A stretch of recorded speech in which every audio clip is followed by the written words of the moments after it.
الحمد لله نحمده ونستعينه ونستغفره ونؤمن به ونتوكل عليه ونعوذ بالله من شرور أنفسنا ومن سيئات أعمالنا من يهده الله فلا مضل له ومن يضلله فلا هادي له ونشهد أن لا إله إلا الله وحده لا شريك له ونشهد أن سيدنا ونبينا ومولانا محمدا عبده ورسوله أما بعد فأعوذ بالله من الشيطان الرجيم بسم الله الرحمن الرحيم يا أيها الذين آمنوا استعينوا بالصبر والصلاة إن الله مع الصابرين وقال تعالى إن الصلاة تنهى عن الفحشاء والمنكر وقال تعالى حافظوا على الصلوات والصلاة الوسطى وقوموا لله قانتين صدق اللہ العظیم۔ محترم و مکرم میرے ایمانی بھائیوں، اللہ تبارک و تعالیٰ نے یہ ایک وسیع کائنات بنائی ہے۔ یہ اتنی بڑی دنیا میں آدم علیہ السلام سے لے کر آج تک کروڑوں انسان گزرے اور پتہ نہیں قیامت تک کتنے آدمی کتنے انسان آتے رہیں گے۔ اس وسیع کائنات کے بنانے کا ایک اہم مقصد ہے اور اس مقصد کے لیے اللہ تبارک و تعالیٰ نے ہمیں دنیا میں بھیجا ہے۔ اس دنیا میں آ کر ہر انسان اپنے صحیح مقصد کو پہچان نہیں سکا، حالانکہ اللہ رب العزت نے خاص مقصد کے لیے ہمیں دنیا میں بھیجا، لیکن آنے والے بہت سارے انسان وہ ہیں جو اپنے مقصد کو بھول گئے۔ وہ مقصد کیا ہے جس کے لیے اللہ تبارک و تعالیٰ نے ہمیں اس دنیا میں بھیجا ہے؟ تو خود رب کائنات کلام مجید میں ارشاد فرماتے ہیں وَمَا خَلَقْتُ الْجِنَّ وَالْإِنسَ إِلَّا لِيَعْبُدُونَ، کہ میں نے انسانوں اور جناتوں کو محض اپنی عبادت کے لیے پیدا کیا۔ لیکن دنیا میں آ کر بہت سارے لوگوں نے عبادت کے صحیح رخ کو نہیں پہچانا، لہٰذا کوئی پتھروں کی پوجا کرتا ہے، کوئی سورج کے سامنے اپنا سر ٹیکتا ہے، کوئی آگ کی پرستش کرتا ہے، اور نہ جانے دنیا میں کتنے لوگ ایسے ہیں جو مختلف قسموں کی عبادت کرتے، مختلف چیزوں کی عبادت کرتے ہیں۔ اور دنیا میں ایک طبقہ وہ بھی ہے جس کا کہنا یہ ہے، جن کا عقیدہ یہ ہے کہ اس دنیا کو بنانے والا کوئی نہیں ہے، دنیا از خود چل رہی ہے، اپنے آپ چل رہی ہے۔ لیکن قربان جائیے اللہ تبارک و تعالیٰ کی رحمت پر کہ اللہ رب العزت نے ہمیں ایک ایسا دین عطا فرمایا جو سچا دین ہے، اور اللہ رب العزت نے ہمیں ایک سچے دین کے لیے قبول فرما کر صحیح عبادت کے لیے قبول کیا۔ لہٰذا ہم نہ کسی پتھر کی پوجا کرتے ہیں، نہ کسی مورتی کی پرستش کرتے ہیں، نہ آگ کو اپنا معبود مانتے ہیں، نہ سورج کو اپنا خالق سمجھتے ہیں، بلکہ ہم صرف ایک اللہ کی عبادت کرتے ہیں۔ اللہ رب العزت کا یہ فضل ہوا کہ ہم اپنا قیمتی سر صرف اللہ کی بارگاہ میں جھکاتے ہیں۔ یہ اللہ کا بہت بڑا انعام ہے۔ انسانی اعضاء میں سب سے بڑا رتبہ جس عضو کا سمجھا جاتا ہے وہ انسان کا سر ہے۔ اسی لیے انسان اپنے سر پر کوئی ایسی چیز رکھنا گوارا نہیں کرتا جو پیروں تلے رکھی جاتی ہو۔ انسان کے سر پر اگر جوتا مارا جائے تو وہ بہت ناراض اور خفا ہوتا ہے۔ پیروں تلے رکھی جانے والی چیزیں انسان اپنے سر پر رکھنا گوارا نہیں کرتا، اس لیے کہ یہ سر تمام اعضاء میں ایک عظیم عضو سمجھا جاتا ہے۔ اسی عظیم عضو کو، اسی پیشانی کو ہم بارگاہ اللہ تبارک و تعالیٰ کی بارگاہ میں جھکاتے ہیں۔ اور اسی کو ہم کہتے ہیں نماز۔ یہ نماز بہت بڑی اور بہت اہم عبادت ہے۔ ساری عبادات میں سب سے بڑا رتبہ جس عبادت کو حاصل ہے وہ نماز کی عبادت ہے، اور یہ نماز اللہ تبارک و تعالیٰ کی طرف سے عطا کردہ ایک عطیہ، ایک ہدیہ ہے، ایک گفٹ ہے۔ اور ہم سب کا طرز عمل یہی ہے کہ جس کی طرف سے ہمیں کوئی انعام ملے، کسی کی طرف سے ہمیں گفٹ ہو تو ہم اس سے ناراض نہیں ہوتے، ہم اس سے خفا نہیں ہوتے، اس انعام کو، اس گفٹ کو ہم بوجھ نہیں سمجھتے۔ تو اسی طرح یہ نماز ہمیں بطور ہدیہ، بطور عطیہ کے عطا کی گئی ہے، اس لیے ہم ہرگز اس کو بوجھ نہ سمجھیں۔ میں نے کہا یہ نماز عطیہ ہے اس لیے کہ آپ ساری عبادات اور سارے احکام کو دیکھ لیں۔ پوری شریعت جو نازل ہوئی، اللہ تبارک و تعالیٰ نے حضرت جبرائیل علیہ السلام کے ذریعے نبی کریم صلی اللہ علیہ وسلم تک سارے احکام پہنچائے، یعنی پوری شریعت زمین پر نازل ہوئی۔ لیکن جب نماز کا تحفہ، نماز کا ہدیہ اللہ تبارک و تعالیٰ نے دینا چاہا تو خود امام الانبیاء محمد رسول اللہ صلی اللہ علیہ وسلم کو اللہ تبارک و تعالیٰ نے ساتوں آسمانوں سے پار اور اپنے عرش معلیٰ سے اوپر تک اور اپنے خصوصی دربار میں بلایا اور وہاں یہ تحفہ عطا کیا گیا۔ محترم دوستو، جب ہمارے گھر کوئی مہمان آ جائے تو جس درجے کا مہمان ہوتا ہے ہم اسی قسم کی اس کی خاطر تواضع، اس کی مہمان نوازی کرتے ہیں۔ جس درجے کا مہمان ہوتا ہے اسی درجے کا تحفہ اور ہدیہ ہم اسے دیتے ہیں۔ اگر پڑوس کا بچہ ہمارے گھر آیا ہے، ہمیں 2-5 روپے 10 روپے اسے انعام کے طور پر خوشی کا اظہار کرتے ہوئے دے دیتے ہیں۔ کوئی رشتہ دار کا بچہ کئی دنوں کے بعد آیا ہے، ہم 20-50 روپے دے دیتے ہیں۔ لیکن اگر ہمارے گھر کوئی لیڈر آ جائے، ہمارے گھر کوئی سربراہ آ جائے تو ہم اسے ہدیے میں 10 کا نوٹ نہیں دیتے۔ کیوں؟ اس لیے کہ اس کا ایک مقام ہے، اس کا ایک درجہ ہے، اسی کے مناسب اس کو ہدایہ اور تحفے دیے جاتے ہیں۔ محترم دوستو، یہاں ذرا اندازہ لگائیے مہمان کون بنا ہے جو ساری مخلوقات میں سب سے افضل، جو فرشتوں سے بھی افضل ہے، وہ امام الانبیاء محمد رسول اللہ صلی اللہ علیہ وسلم کی ذات ہے، جو تمام انبیاء کے امام بنے، سارے نبیوں کے نبی بنے، وہ آج مہمان بنا ہے۔ اور مہمان بھی اس دربار کا بنا ہے جس دربار کا مالک، جس دربار کا خالق پوری کائنات کا مالک ہے، جس کے خزانوں کا اندازہ نہیں لگایا جا سکتا۔ ساری دنیا میں جتنے انعام، جتنے خزانے بھرے ہوئے ہیں، زمین و آسمان میں جتنے سونا چاندی اور جتنے انعامات بھرے ہوئے ہیں، سارے خزانوں کا مالک آج میزبان بنا ہوا ہے۔ اندازہ لگائیے جب میزبان اتنا اعلیٰ ہو، مہمان اتنا اعلیٰ ہو تو اس کی طرف سے عطا کردے عطیہ اور اس کی طرف سے دیے گئے ہدیے بھی کتنے اعلیٰ ہوں گے۔ اور وہ ہدیہ کوئی اور نہیں، نماز کی عبادت ہے۔ اس لیے نماز کا اہتمام خود رسول اللہ صلی اللہ علیہ وسلم کی زندگی میں اور صحابہ کرام رضوان اللہ علیہ مجمعین کی زندگی میں اس قدر پایا جاتا تھا کہ صحابہ نماز کے علاوہ کوئی ایسا عمل نہیں سمجھتے تھے جس کے چھوڑنے کو کفر کہا جائے۔ شقیق نخعی رحمت اللہ علیہ جو ایک جلیل القدر تابعی ہے، بہت سارے صحابہ سے انہوں نے صحبت پائی ہے، فرماتے ہیں کان اصحاب محمد صلی اللہ علیہ وسلم لا يرون شيئا من الاعمال ترکهم کفر غیر الصلاۃ، کہ نبی کریم صلی اللہ علیہ وسلم کے صحابہ نماز کے علاوہ کسی عمل کے چھوڑنے کو کفر نہیں سمجھتے تھے، صرف نماز ایسی چیز تھی جس کے چھوڑنے پر صحابہ یوں سمجھتے گویا اس نے کفر کر لیا۔ یہاں تک کہ احادیث میں آیا ہے بین العبد و بین الکفر ترک الصلاۃ، ایک حدیث میں آیا العہد الذی بیننا و بینہم الصلاۃ فمن ترکہا فقد کفر، یعنی جس نے جان بوجھ کر بغیر عذر کے نماز چھوڑ دی گویا وہ کفر کی بورڈر میں داخل ہو گیا۔ ایک نماز کے چھوڑنے پر، جان بوجھ کر بغیر عذر کے نماز چھوڑنے پر یہ سخت وعید سنائی گئی۔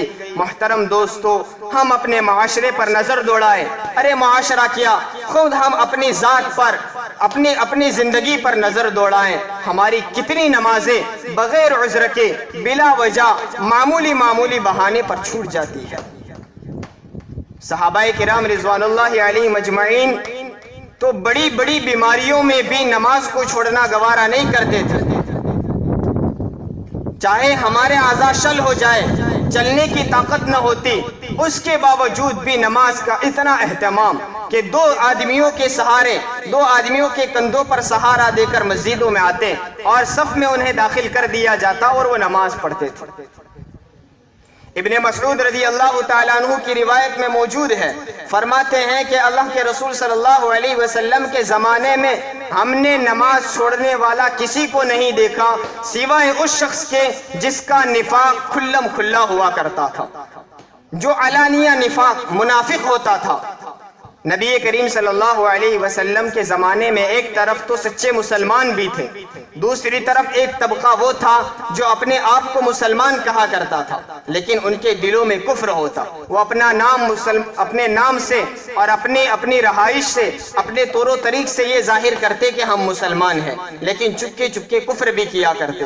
اس طبقے میں بھی کچھ لوگ ایسے تھے جن کا نفاق سب کو معلوم نہیں تھا، ان کا نفاق چھپا ہوا تھا، اور ایک طبقہ وہ تھا جس کا نفاق سب کو معلوم تھا۔ تو نماز چھوڑنے والے صرف وہ لوگ ہوتے تھے جو علانیہ نفاق کرتے تھے، جن کا نفاق سب کو معلوم ہوتا تھا۔ ان کے علاوہ وہ لوگ بھی جن کا نفاق چھپا ہوا ہوتا تھا، ان کے دلوں میں اسلام اور ایمان نہیں تھا لیکن ان کا کفر بھی سب کو معلوم نہیں تھا، وہ لوگ بھی اللہ کے رسول کے زمانے میں نماز چھوڑنا گوارا نہیں کرتے تھے، ہمت نہیں کرتے تھے۔ آج ہم اپنے آپ کو سچا پکا مسلمان سمجھتے ہیں، ہم اپنے آپ کو عاشق رسول بھی کہتے ہیں، ہم اپنے آپ کے لیے یہ اعلان بھی کرتے ہیں کہ ہم اسلام کے لیے جان دینے کو تیار ہیں۔ اللہ ہمارے جذبات کو قبول فرمائے، لیکن دوستو ہم اپنے اعمال سے کتنا ظاہر کرتے ہیں کہ ہم سچے مسلمان ہیں؟ یہ نماز ایسی عبادت ہے کہ اسی نماز میں اللہ رب العزت سے بندہ سب سے زیادہ قریب ہوا کرتا ہے۔ حضرت انس رضی اللہ تعالیٰ عنہ کی روایت ہے، فرماتے ہیں ان احدکم اذا صلی یناجی ربہ، کہ جب کوئی بندہ نماز پڑھتا ہے تو وہ نماز میں اپنے رب سے سرگوشی کرتا ہے، اپنے رب سے باتیں کرتا ہے۔ ہم دنیا کے کسی معمولی آدمی اور دنیا کے کسی لیڈر سے بات کرنے پر تو بڑا فخر سمجھتے ہیں، کسی سردار سے ہمارا کانٹیکٹ ہو جائے تو ہم لوگوں میں کہتے پھرتے ہیں کہ فلاں آدمی سے میرا تعلق ہے، لیکن محترم دوستو یہ سربراہ تو ایک وقتی ہے، یہ لیڈران اپنی جگہ پر ہے، ان کا رتبہ اللہ کے رتبے کے مقابلے میں کوئی حیثیت نہیں رکھتا، ان کو جو مقام بھی ملا وہ اللہ کی طرف سے عطا کردہ ہے۔ اور جب بندہ نماز پڑھتا ہے تو یہ سارے لیڈروں کو چھوڑیے، بندہ نماز میں خود رب کائنات سے گفتگو کر رہا ہوتا ہے۔ اللہ کرے ہمیں وہ استحضار نصیب ہو جائے۔ اس لیے اللہ کے رسول صلی اللہ علیہ وسلم نے فرمایا ان تعبد اللہ کأنک ترا فإن لم تکن تراہ فإنہ یراک، عبادت ایسے کیجئے کہ آپ خود رب کائنات کو دیکھ رہے ہیں، اللہ کا دیدار کر رہے ہیں۔ اگر یہ کیفیت نہ پیدا ہو تو کم از کم یہ کیفیت پیدا کر لیں کہ میرا اللہ مجھے دیکھ رہا ہے۔ محترم دوستو اس بات کا میں خود پہلے مخاطب ہوں اور ہم سب اس بات کے محتاج ہیں، ہم اپنی نمازوں کو دیکھیں، ہم اپنی نماز میں کتنی دیر اللہ کی طرف متوجہ رہتے ہیں اور ہماری نماز کا کتنا حصہ دنیا کی طرف رہتا ہے۔ جو چیزیں نماز سے باہر یاد نہیں آتی وہ ساری چیزیں ہمیں نماز میں یاد آتی ہیں، چونکہ شیطان پوری کوشش کرتا ہے کہ اس وقت یہ اللہ کے سامنے کھڑا ہوا ہے، اللہ کا قرب اسے حاصل ہو جائے گا، بھرپور کوشش کرتا ہے کہ وہ اللہ کی طرف اس کی توجہ نہ جائے۔ جب بندہ نماز میں ہوتا ہے اس وقت سب سے زیادہ وہ اللہ سے قریب ہوا کرتا ہے۔ اور نماز جو اللہ تعالیٰ نے ہمیں عطا کی ہے اسے اسی انداز پر پڑھنا ہے جس انداز میں ہمیں عطا کی گئی ہے۔ اللہ رب العزت کا فرمان ہے حافظوا علی الصلوات والصلاة الوسطی، نماز کی محافظت پابندی کرو۔ مفسرین لکھتے ہیں پابندی کا کیا مطلب ہے؟ یہاں محافظت سے بیان کیا کہ جس نوعیت کے ساتھ نماز پڑھنے کا حکم دیا گیا اسی نوعیت اسی کیفیت کے ساتھ نماز پڑھی جائے۔ نماز کا حکم ہمیں جماعت کے ساتھ مسجد میں حاضر ہو کر پڑھنے کا دیا گیا۔ عزیزو، اگر ہم نے گھر میں بھی نماز پڑھ لی صرف فریضہ ادا ہو جائے گا، لیکن شریعت نے ہمیں وہ نماز نہیں دی کہ آپ گھر میں اور جہاں چاہے پڑھ لیجئے۔ اگر کوئی عذر ہے تو اس کے لیے حکم الگ ہے۔ جو مسجد میں نہیں آ سکتا، اتنا بیمار ہے کہ اس کو مسجد تک آنا دشوار ہے، ایسی سخت ترین بارش ہے کہ گھر سے نکلنا دشوار ہے، ایسی سخت ٹھنڈی ہے کہ وہ کسی اور کام کے لیے بھی گھر سے نہیں نکلتا، یا باہر کسی ایسے دشمن کا خوف ہے کہ جو ہمیں مارنے کے لیے کھڑا ہوا ہے، ایسے اعذار میں جماعت کے چھوڑنے کی اجازت ہے۔ لیکن بغیر عذر کے معمولی باتوں میں جماعت کے چھوڑنے پر بھی سخت وعیدیں آئی ہے۔ دیکھیے، آپ کو میں ایک روایت سناؤں۔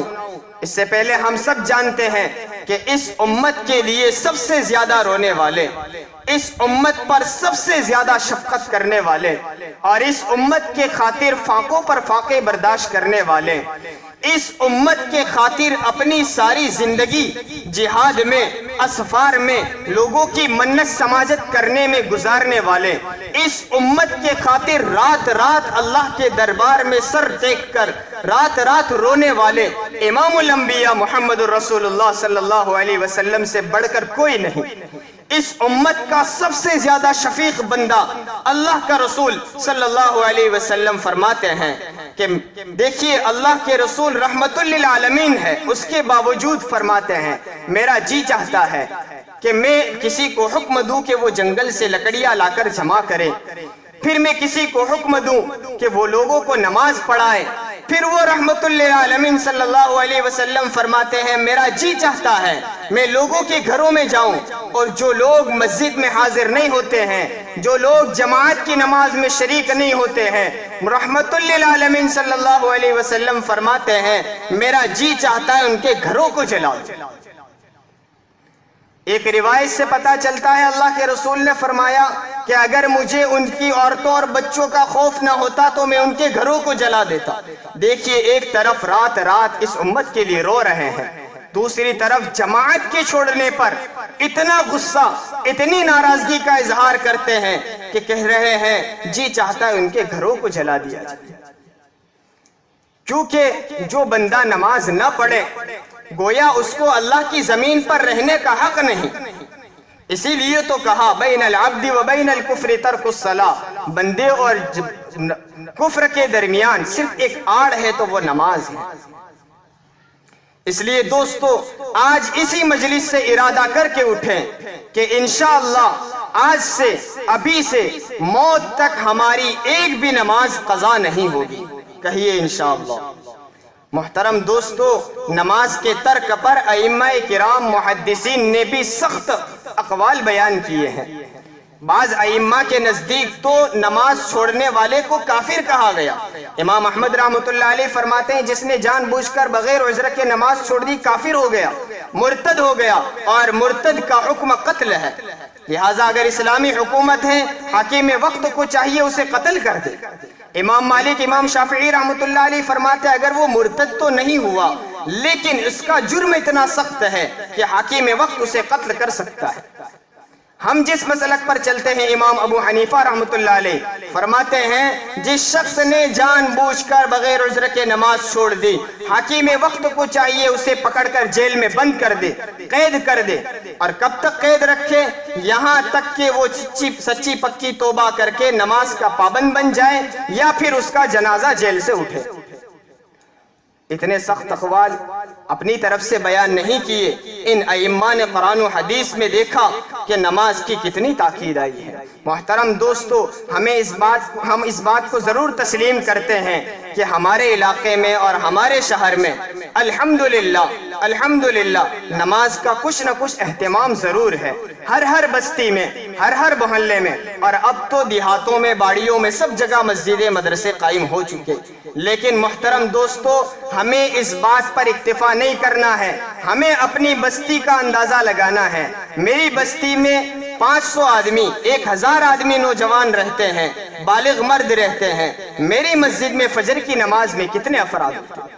ہم دیکھ کر یہ خوش ہو جاتے ہیں کہ ماشاءاللہ پوری صف بھر جاتی ہے، 2 صفیں 3 صفیں ہو جاتی ہے۔ لیکن اگر یہ دیکھیں کہ نماز نہ پڑھنے والے کتنے ہیں تو شاید وہ زیادہ ہی نکلیں گے۔ عزیز دوستو، نماز یہ فرض کفایہ نہیں ہے کہ چند لوگوں نے نماز ادا کر دی تو پوری بستی کی طرف سے ادا ہو جائے۔ جنازے کی نماز فرض کفایہ ہے، کچھ لوگوں نے آ کر نماز ادا کر لی تو بستی والے گنہگار نہیں ہوں گے، کسی نے ادا نہیں کی پوری بستی گنہگار ہوگی۔ لیکن 5 وقتہ نماز فرض عین ہے، ہر عاقل بالغ مسلمان کے لیے نماز فرض ہے، ہر ایک کو اپنی نماز ادا کرنا ہے۔ بستی کے 20-25 افراد کے ادا کرنے سے پوری بستی کے افراد کی نماز ادا نہیں ہوتی ہے۔ اس لیے ہم خود نمازوں کا اہتمام کریں، اپنے ماتحتوں، اپنے گھر والوں، رشتہ داروں، سب کو اہمیت دلائیں۔ بچوں کو نماز کی تاکید اتنی کی گئی، حضور صلی اللہ علیہ وسلم فرماتے ہیں آپ کا بچہ 7 سال کی عمر پہنچ جائے آپ اسے نماز کی تاکید کرو، نماز سکھلاؤ، مسجد کی اہمیت سمجھاؤ، جماعت کی اور نماز کی اہمیت سمجھاؤ، اور اس کو مشق کراتے رہو، عادت ڈالتے رہو، یہاں تک کہ اگر وہ 10 سال کا ہو جائے پھر بھی نماز نہ پڑھے تو انہیں مار کر نماز پڑھاؤ۔ اب ہم اپنے ماتحتوں کے ساتھ کیا سلوک کرتے ہیں؟ ہمارا بچہ بستی میں کھیل رہا ہے، ہم نماز پڑھ کر آ گئے، میرے بچے نے نماز پڑھی یا نہیں پڑھی، میرے چھوٹے بھائی نے نماز پڑھی یا نہیں پڑھی، اس کی فکر ہمیں کرنی ہے۔ اللہ تعالیٰ اس کی اہمیت ہمیں سمجھائے اور نماز کا اہتمام کرنے کی توفیق عطا فرمائے۔ آمین وآخر دعوانا ان الحمدللہ رب العالمین۔